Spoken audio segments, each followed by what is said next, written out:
ती जागा वादग्रस्त आहे. जागा आहे ती एका शासकीय इमारतीत पाडण्यात आलेली आहे, धोकादायक आहे म्हणून तत्काळ जी फाईल आहे ती आता माझ्यासाठी उपलब्ध करून देण्यात आलेली जागा उपलब्ध करून देण्यात आलेली. हे जर सत्य असेल तर हे अतिशय चिंताजनक आहे.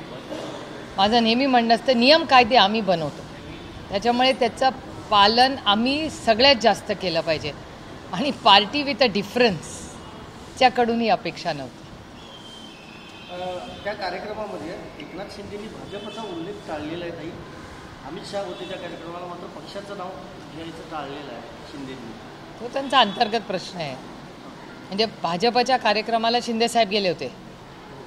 हो. नागपूर राष्ट्रवादी काँग्रेस पक्षाच्या कार्यालयातलं सध्या एक व्हिडिओ प्रचंड 2-3 व्हिडिओ प्रचंड व्हायरल झालेले आहेत. लालूचा कार्यक्रम कार्यालयामध्ये सुरू होता आणि पक्षाचे सर्व वरिष्ठ जे महत्त्वाचे पदाधिकारी नागपूरचे ते देखील त्या ठिकाणी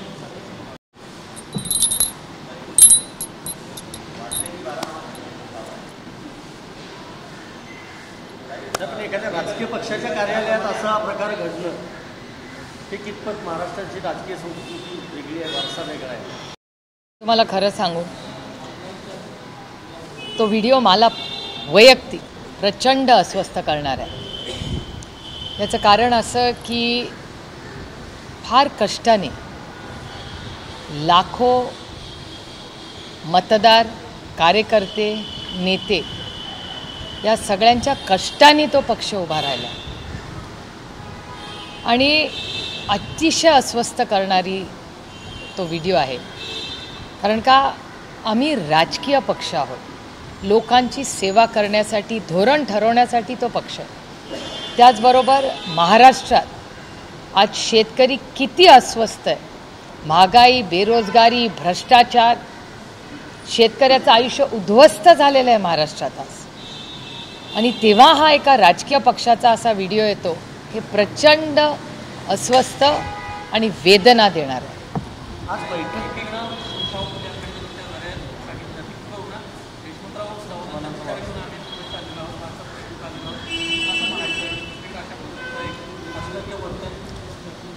हे एका राजकीय पक्षाच्या ऑफिसमध्ये कुठल्याच संस्कृतीत हे बसत नाही. हे खूप दुर्दैवी आहे आणि दुःख एकाच गोष्टीचं वाटतं की त्याही कुटुंबात आम्हीही अनेक वर्ष होतो ना. मग म्हणजे माझ्या मनात एकच प्रश्न तो व्हिडिओ बघितल्यापासून अस्वस्थताच दाखवते की ह्याच्यासाठी हा पक्ष असा फुटला.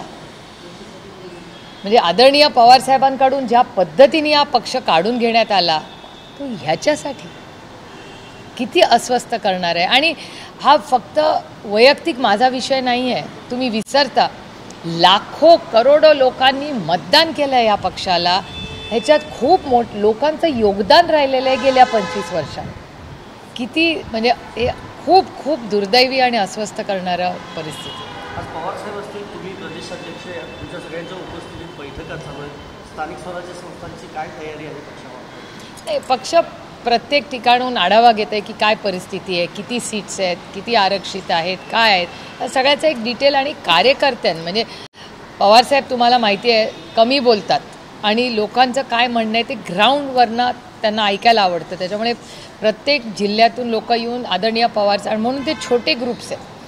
नाही तर काय होतं, सभा आली की 400-500 लोक येतात, भाषणं होतात आणि जातात. हे 1-on-1 चाललेलं आहे आणि त्या 1-on-1च्या माध्यमातून एक मिनिट. हॅलो, अच्छा 1-2 मिनिटात करते. सॉरी 2 मिनिटात करते. हां सॉरी. तर 1-on-1 चर्चा आदरणीय पवारसाहेब कार्यकर्त्यांच्याकडून ऐकून घेत आहेत. जिल्हा अध्यक्ष असतील, आमचे तालुक्याचे अध्यक्ष असतील, हे 1-on-1 आदरणीय पवारसाहेबांना ग्राउंडवर काय परिस्थिती आहे याची माहिती देतात. आघाड्यांच्या संदर्भातला निर्णय कधी होऊ शकतो का? हे पुढच्या 1-8 दिवसात जास्तीत जास्त. कारण आता बाळासाहेब थोरात पण आलेले आहेत. कालही मी त्या भागात गेले तेव्हा बाळासाहेबांची भेट घेतली. काँग्रेस पक्षाचे वरिष्ठ नेते आहेत, ऑब्झर्व्हर आहेत, त्यांच्याशीही माझं गेल्या 3-4 दिवसात बोलणं झालं आहे. माननीय राऊतसाहेबही काल येऊन गेले. आमचा मोर्चाही 1 तारखेला. त्याच्यामुळे आमच्या सगळ्यांमध्ये सातत्याने डायलॉग चाललेला आहे. आता कुठल्या पद्धतीने ग्राउंड जिल्ह्याला तालुक्याला काय काय करता येईल ते पुढच्या 8 दिवसात चित्र स्पष्ट होईल.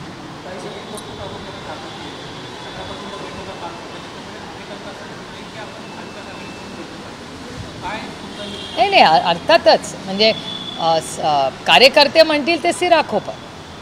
तुम्हाला माहिती आहे आदरणीय पवार साहेबांच्या कामाची स्टाईल, ते कधीच कुठलाही निर्णय लादत नाही. त्याच्यामुळे अर्थातच हे इलेक्शन कार्यकर्त्यांचं, त्यामुळे कार्यकर्त्यांच्या मनात जी भावना असेल अर्थातच तीच घेऊन आम्ही पुढे जाणार.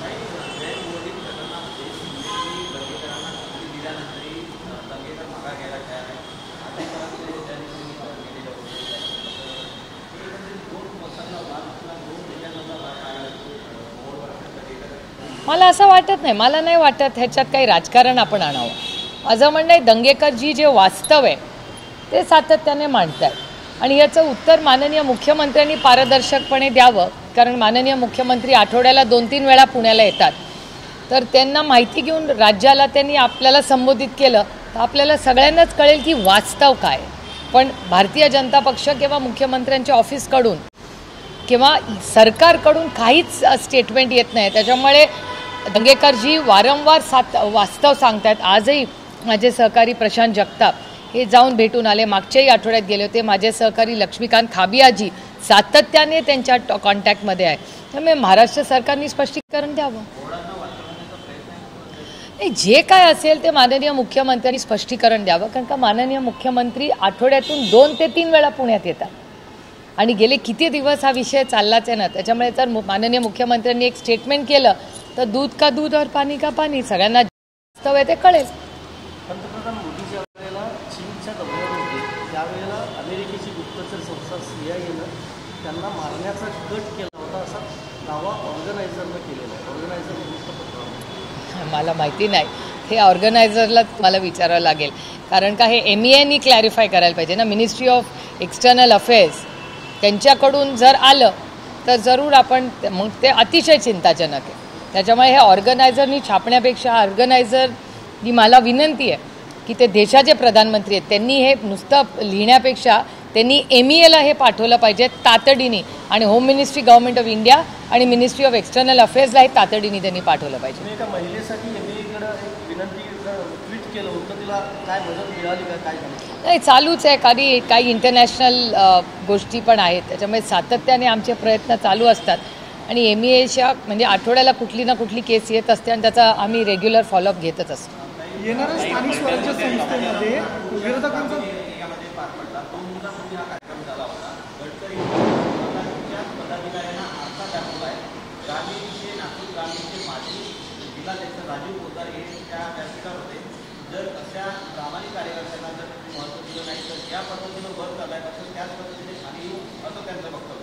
नाही, माननीय गडकरी साहेब नेहमी खरंच बोलतात आणि मला असं वाटतं हे सगळ्यांनाच लागू आहे, सगळ्याच पक्षांना लागू आहे की वास्तव तेच जगा. आणि जे लोक तुमच्याबरोबर अडचणीच्या काळात राहिले कुणाच्याहीच आयुष्यात, मग ते राजकारण असेल समाजकारणच कशाल, त्यांना कधी विसरू नका. त्याच्यामुळे मला असं वाटतं की गडकरी साहेब जे बोलले हे त्याचं कॉग्नेन्स आम्ही सगळ्यांनीच घेतला पाहिजे. सगळ्याच पक्षांसाठी येते आणि त्यातून ते म्हणतात आणि गडकरी साहेब नेहमी खरंच बोलतात. आणि साधारणपणे आहे की तुमच्याच चॅनलवर मी पाहिलं त्यांचे प्रदेशाध्यक्ष वगैरे म्हणतात की आम्ही तुमच्यावर वॉच ठेवतोय, तुमचे मोबाईल तुमचे चॅट्सवर आमचं लक्ष आहे, जो कोणी विरोध करेल त्याला पक्षामध्ये घ्या. त्याच्यामुळे लोकशाही संपवायचाच घाट त्यांनी घातला का काय असं समाजात चर्चा आहे आज या सगळ्या विधानांमुळे.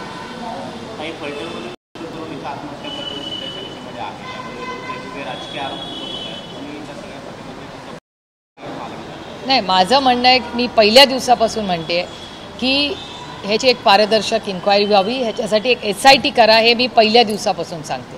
कारण का रोज वेगळ्या वेगळ्या खबरा येत आहेत, हा इन्व्हॉल्ड आहे तो इन्व्हॉल्ड आहे. मला असं वाटतं एका मराठी महाराष्ट्रातल्या मुलीचा मृत्यू झालेला आहे, तो खून आहे काय हे पारदर्शकपणे ह्या राज्याच्या गृहमंत्र्यांनी राज्याला स्पष्टीकरण द्यावं. मला ह्याच्यात राजकारण आणायचं नाही. विषय अतिशय संवेदनशील आहे, कुणाची तरी लेक आहे ती. ह्याच्यामुळे ते सगळे कागदपत्र गोळा करून काल माझे सहकारी मेहबूब शेखही तिथे गेले होते, मी कुटुंबाशीही बोलले. त्यामुळे मला असं वाटतं आपण सगळ्यांनी अतिशय संवेदनशील पद्धतीने त्या मुलीला न्याय कसा मिळेल ह्याच्यासाठी प्रयत्न केले पाहिजे. क्या दिल्लीमध्ये दोन गोष्टी होतात. तर बीजेपी ऑफिस का उद्घाटन था. बीजेपी के ऑफिस का उद्घाटन हुआ और बहुत सारे इल्ज़ाम लग रहे हैं कि वो जगह जो है वो एक तरीके से गलत तरीके से हथियाई गई है. नहीं, ये बहुत ये आरोप बहुत गंभीर है और मेरे ख्याल से जब देश के गृह मंत्री एक कार्यक्रम में आते हैं तो उनके ऑफिस ने भी क्लियरेंस लिया ही होगा, लेकिन अगर गृह मंत्रालय को भी केंद्र के सच नहीं बताया गया तो ये बहुत चिंताजनक बात है. और अगर ये सच होगा तो ज़रूर मैं अमित भाई शाह से ज़रूर जब दिल्ली जाऊंगी तब उनसे चर्चा करूंगी, क्योंकि Bharatiya Janata party is party with a difference. तो अगर पार्टी विद अ डिफरेंस ऐसा करने लगेगी तो कैसा चलेगा. संपदा के सुसाइड केस में एक फॉर्मर एमपी है जिनके ऊपर उंगलियां उठ रही है. कहा जा रहा है कि उनके पीए बहुत दबाव डालते थे गलत तरीके की रिपोर्ट बनाने के लिए. और भी आरोप लगे हैं कि उनके जो शुगर मिल है, उनकी शुगर मिल में जो मुकादम रहते हैं या फिर ठेकेदार रहते हैं उनको भी पीड़ा पहुँचाई गई है, उत्पीड़न हुआ है उनका. ये सब जो हो रहा है रोज उनको क्लीन चिट दे दी. नहीं, मुझे भी आश्चर्य लगा कि माननीय मुख्यमंत्री जी ने 24 घंटे में कैसी इंक्वायरी खत्म कर दी और क्लीन चिट भी दे दिया. इंक्वायरी शुरू भी नहीं हुई. हमारी मांग है वहाँ SIT हो, पहले सच तो पता चले. इंक्वायरी नहीं हुई और क्लीन चिट दे दिया. और मेरे ख्याल से ये बहुत चिंताजनक है. और ये है कि आज देश के गृह मंत्री भी यहाँ आए, ये दुख की बात. हर चीज़ के लिए हमें केंद्र सरकार को न्याय मांगना पड़ रहा है, क्योंकि यहाँ महाराष्ट्र में न्याय नहीं मिल रहा है. जिस लड़की की इंक्वायरी नहीं हुई, मौत कैसे हुई पता नहीं, उसको क्लीन चिट ही दे दिया सरकार ने. ये तो गलत है ना. मैं तो देखूंगी अगले हफ्ते में क्या क्या, अगर माननीय मुख्यमंत्री जी का विस्तार से अगर स्टेटमेंट आए और सच आए तो ठीक है, नहीं तो मैं तो मांग करूंगी कि ये सेंट्रल गवर्नमेंट को हैंडओवर करिए ये केस, क्योंकि इंक्वायरी के पहले क्लीन चिट दिए जा रहे हैं यहाँ. तो न्याय कैसे मिलेगा हमारी इस बच्ची को.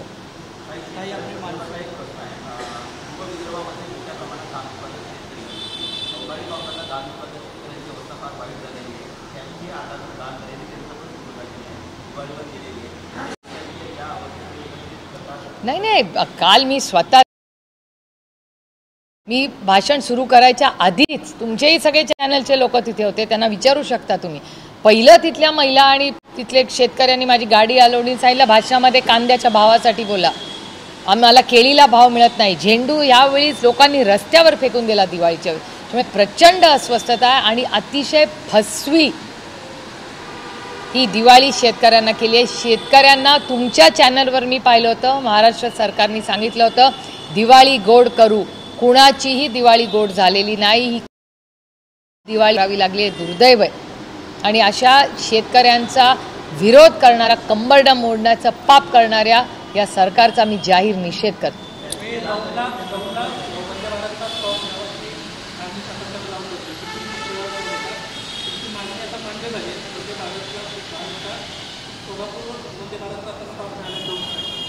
मी अश्विनी वैष्णवजींचे मनापासून आभार मानते, कारण का वंदे भारतला स्टॉप हा दौंडला गरजेचाच होता.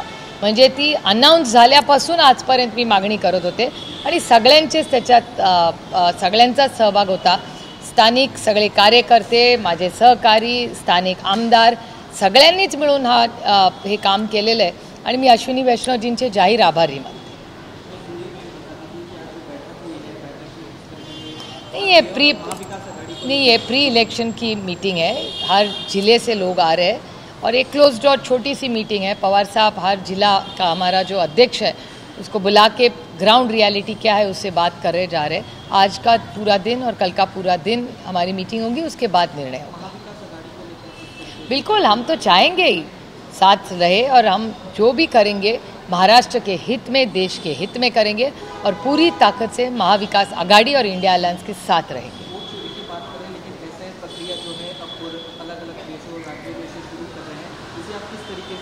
ये बहुत दुख की बात है, क्योंकि एक सशक्त लोकतंत्र में वोट चोरी के लिए जगह ही नहीं है. और इसीलिए हमारा एक बहुत बड़ा मोर्चा है 1 तारीख को. हर ऑपोजिशन की पार्टी हम साथ में लड़ेंगे और पारदर्शकता से, और सिर्फ सच्चाई ही होगी. इसके झूठ और फरेब के खिलाफ हम लड़ेंगे.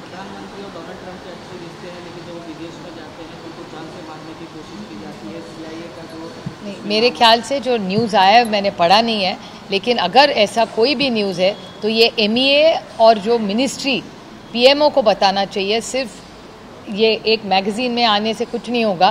पहले उन्होंने, जिसने ये खबर छपी है उसको पहले बोलना चाहिए, उसने जाके मिनिस्ट्री ऑफ एक्सटर्नल अफेयर्स को बोलना चाहिए और PMO को बोलना चाहिए। खत वहाँ से, it has to start from the top, inquiry वहाँ से होनी चाहिए। डॉक्टर मानसी गोयटा आपने ट्वीट भी किया है, नासिक की रहने वाली है, उनको पासपोर्ट को लेकर दिक्कत हो रही है। नहीं, हमारी कोशिश है कि वो जल्द से जल्द उसको मिले। मैं जयशंकर जी को भी मैंने फ़ोन भी किया है।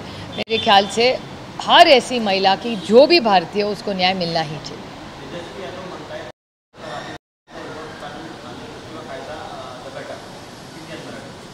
नाही, तेजस्वी यादवांनी पार्लमेंटमध्येही त्याला विरोध केला होता, त्याच्यामुळे त्यांनी जे पार्लमेंटमध्ये भाषण केलं तेच ते सत्तेमध्ये आणणार आहे। टॉकिंग द टॉक, जो कह रहे वही करना चाहते हैं, तो मैं उसका स्वागत करती हूँ।